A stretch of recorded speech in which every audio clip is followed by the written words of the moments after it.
Hi there, my name is Asel and today I will try to compare employment and non-business as detailed as possible in such fields as risks, workload, and financial benefits. So every one of you can decide what is better, a job or a business. Despite the fact that I have been an entrepreneur for the last 16 years, so I've made my own decision 16 years ago, I will try to be as objective and impartial as possible. Let's go! Let's start with the most unpleasant thing, the risks. Employment risks. First one, the risk of competition. Competition is growing in all areas. Young and hungry specialists who can work better than you and cheaper than you often burst into the arena. Your loyalty plays a role to the company you're working for, but everything works up to a certain point. How can you minimize the impact of this risk? Constantly develop, improve your skills, and give more value to the company you work for. Second risk, bankruptcy of the company. Even if you work as an employee, the risk of the bankruptcy of the company you're working for affects you.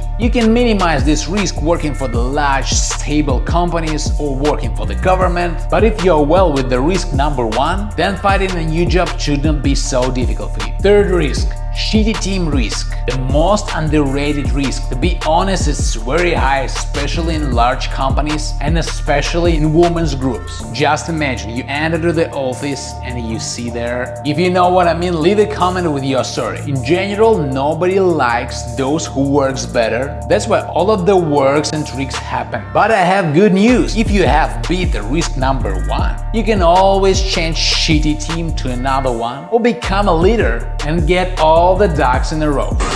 Fourth risk, cranky boss risk. As well as shitty team, this one is a common risk. When I say cranky boss, I don't mean high demands, overload and so on. I mean management style. When your boss thinks that he's a king and you're a piece of shit. I hate this, but if you're done with the risk number one, ask your boss to fuck off and look for a new one. Fifth risk, personal risks. For example, if you or your loved one get serious illness. On the one hand, you have a sick leave that you can use, but in case of a serious illness, it is unlikely to help much. In fact, it's all about your personal relationships with the company you're working for. Are they ready to support you and wait for your recovery? This question cannot be answered unambiguously. Therefore, in case you need to deal with your health constantly, not to find yourself in the lack of income. Bottom line, if you constantly engage in your personal development, your own health, and bring much value to the company you're working for, then the impact of all risks mentioned above is pretty low. I would rate them at 3 out of 10. All business risks. First one, no market and or sales failure risk. In fact, these are two separate risks, but I combine them into one because it doesn't actually matter why your product is out of the market. Because there is no market or because you suck in sales. Because of this risk, most of the businesses fail in the first year. How to minimize?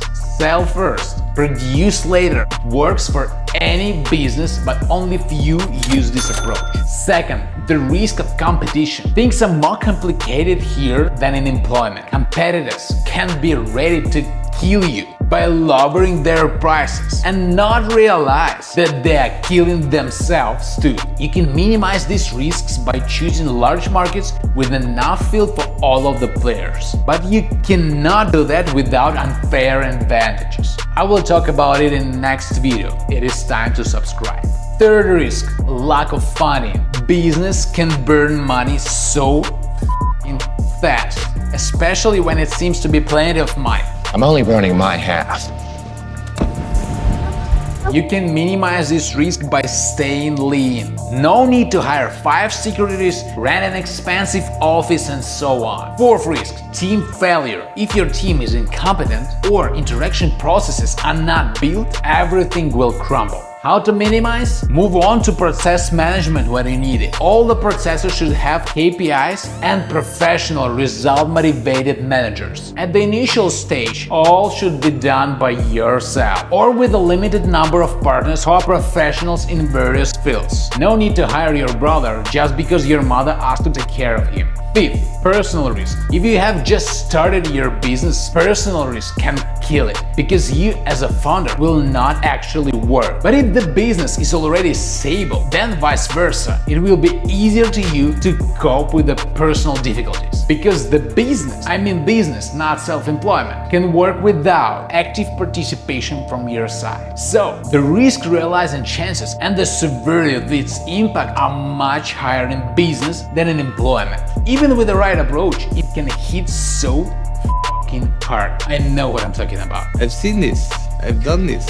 You don't want this. Overall business risk score on 8 out of 10. Workload. Of course, the workload in employment is significantly lower. More precisely, it should be lower. If not, it's time for you to think about it. You work either from 9 till 5.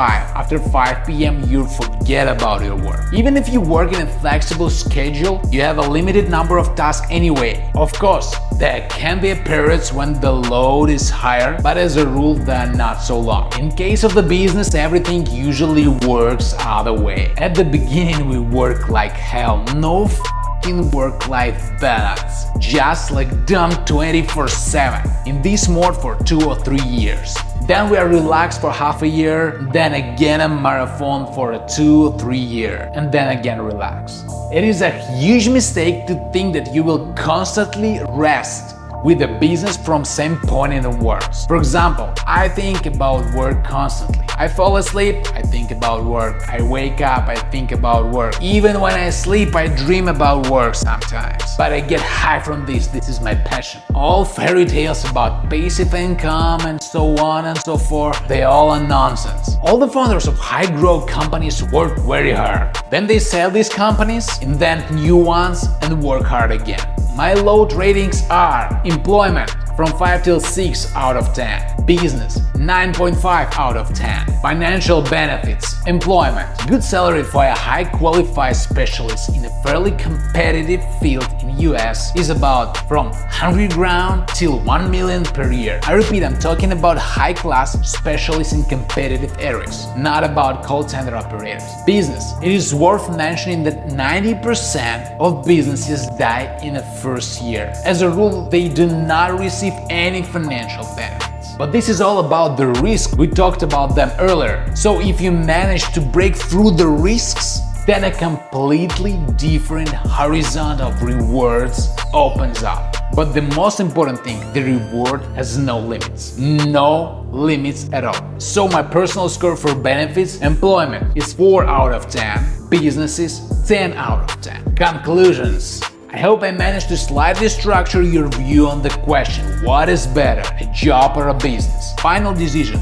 of course, is up to you. If you like work-life balance, if you want to spend a lot of time with your family and with your friends while earning pretty good money, choose a paid job, become a pro, and shift the risk to others. But if you are risk-tolerant, like to live on a powder keg, want to stand out and move your own way, choose a business. You will screw up 100%, maybe twice. But if you have enough strength for the third attempt, this is a door to another world.